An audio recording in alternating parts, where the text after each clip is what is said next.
Welcome to the Genius Factory. Enjoy the video. You start by defining what you want and why, a subject, mood, and colors. Once done, pick 3 reference images and note camera angle and lighting.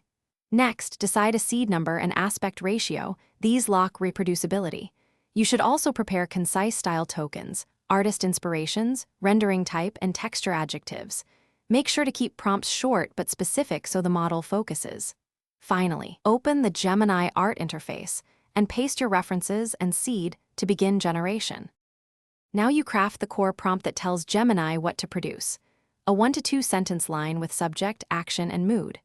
Once that reads clear, append modifiers, medium oil, digital, lighting rim, soft, lens, 50 mm, and palette. Next, adjust generation parameters. Increase sampling steps for detail, raise guidance scale for adherence to prompt, and lower noise if you want smoother textures. Make sure to keep a short alternative prompt, saved to iterate quickly, if the first pass misses intent. Finish by reviewing outputs and refining.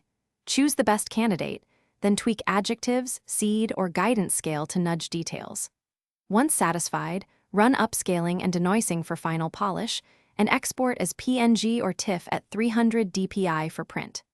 If things go wrong, colors off, composition odd, compare the image against your references, lower guidance scale to allow creativity or lock tokens to force consistency. Make sure to save successful prompt plus seed combos so you can reproduce or iterate later.